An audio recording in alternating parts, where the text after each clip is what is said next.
To be or not to be? That is the question. There is joy. There is sadness. There is laughter. There are cries. There is love. There is heartache. This movie puts you through the emotions. It really does. It does a phenomenal job at that. There's great acting, powerful scenes, and raw emotion. So this movie is an adaptation of a book that someone wrote on what they think William Shakespeare's story may have been, with including his wife, his son Hamnet, and his other kids. So it's not necessarily true, but it's kind of based on William Shakespeare's life.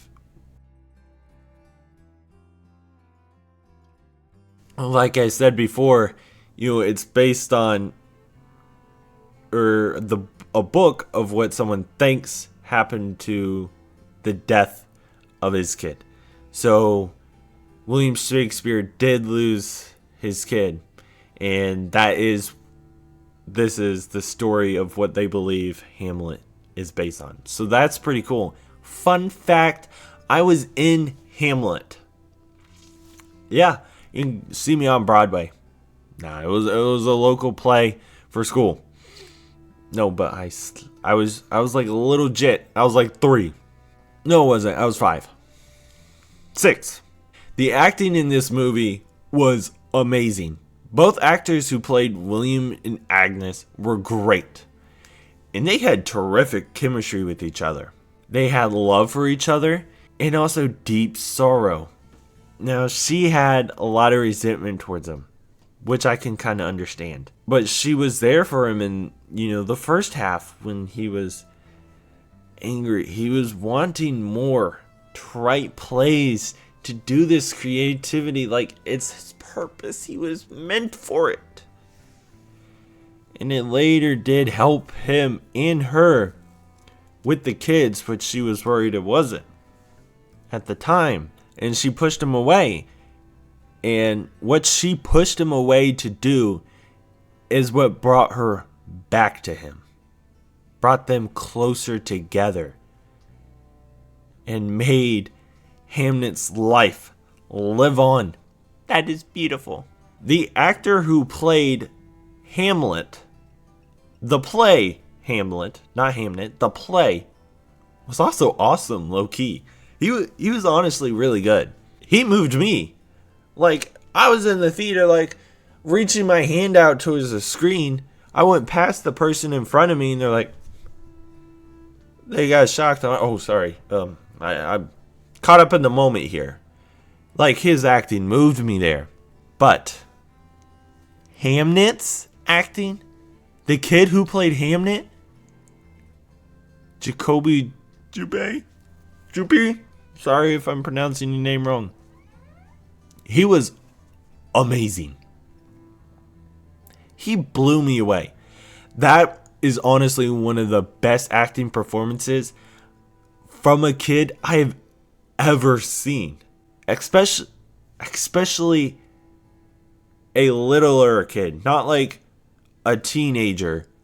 Not like legitimately a child. Legitimately a child. The scene with his sister. Wow.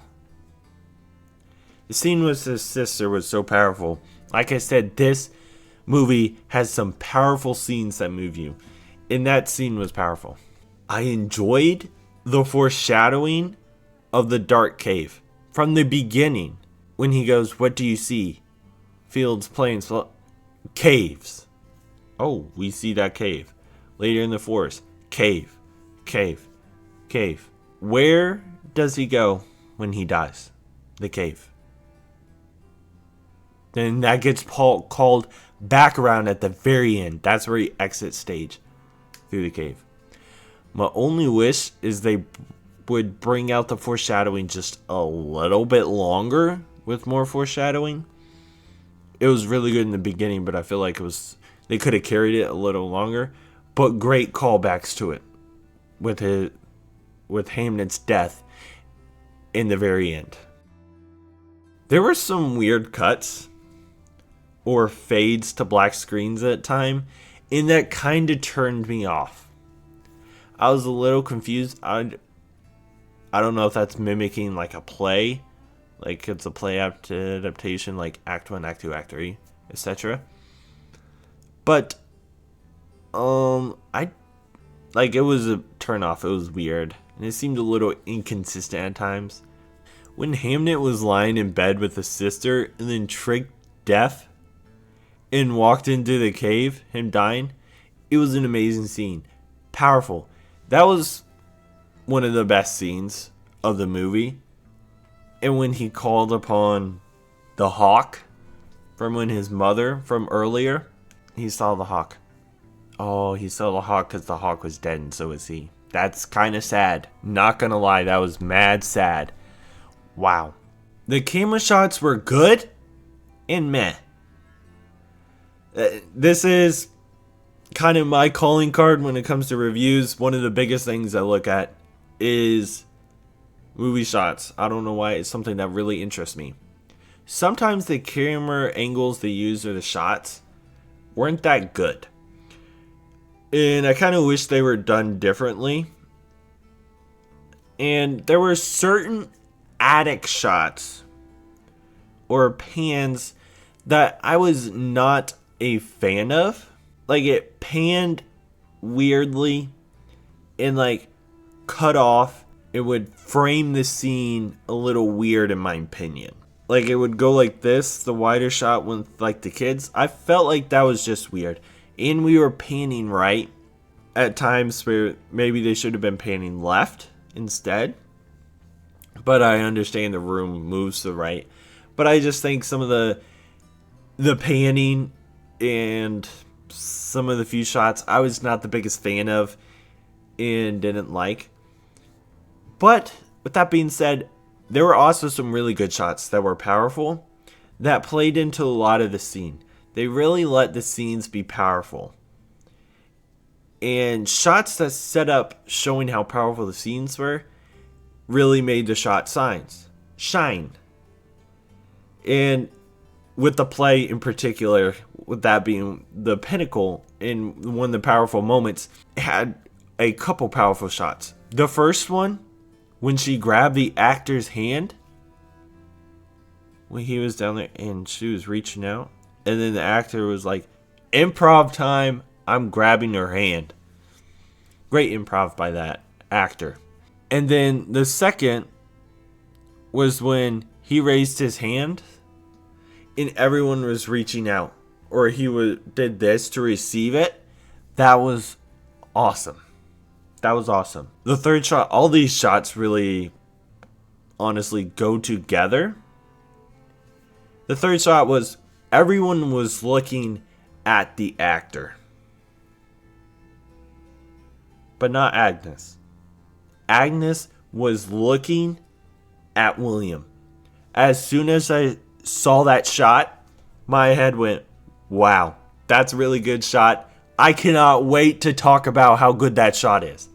That shot is amazing.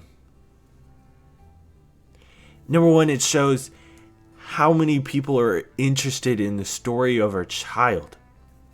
And now, because of this interest in what William has done, she looks for William, finds him, looks at him, to him, and then and there, that's when she fully connects and comes back to William. That was a powerful scene in the shot, framed that powerfulness in the emotion perfectly. Perfectly. The last one was when Hamnet was walking to the stage. Cave, off stage. So the cave is behind and he's walking off. That was great. Just as he did when he died. That's also a resemblance, I believe, of when the mother is watching that. She's moving on. She's letting him go. She has to. I honestly wish they had ended it there. Instead of cutting back to her, back there, back to her. I wish they ended it with him walking off the stage, them following, going into the black, and it just being that black cave. End. And if they did that, I honestly would have made me not dislike the black cuts and stuff a little bit more, because it could have been, oh, we see that as a callback as well, and now we see that towards the end get used. I'm like, I don't dislike it as much. I really wish. That's maybe a little cheesy, but I think it could have been cool. That's what I was thinking they were doing. I was hoping, I was like, do it. They didn't do it. I'm like, okay, sure. The movie was kind of slow in the first half, or 60%, but it really took off in the second half. I'm not necessarily mad about it being slower in the first half, because it was setting the groundwork for the rest of the movie, but it's just honestly kind of just a mental note to make, whereas the second half is a lot better than the first half. But maybe the first half was done the way it was to make the second half so much better. And the first half was never meant to be that great.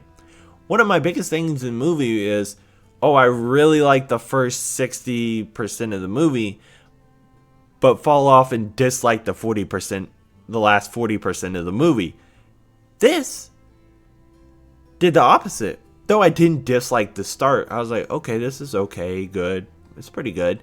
But the last 40 seconds absolutely blew me away. Overall, this is a beautiful film. It has amazing characters and acting and powerful scenes.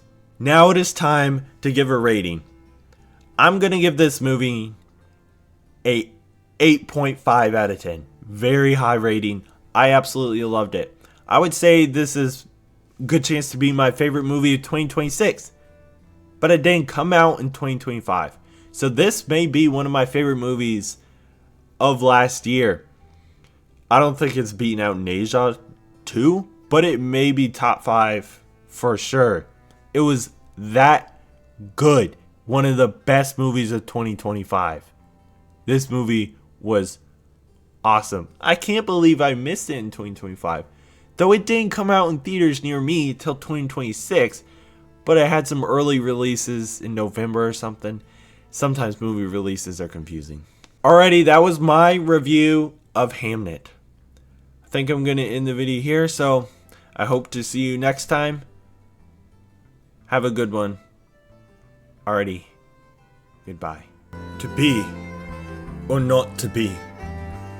That is the question. Whether 'tis nobler in the mind to suffer the slings and arrows of outrageous fortune, or to take arms against a sea of troubles, and by opposing in them to die, to sleep no more, and by a sleep to say we end the heartache and the thousand natural shocks that flesh is here to, 'tis a consumption devoutly to be wished, to die, to sleep, perchance to dream.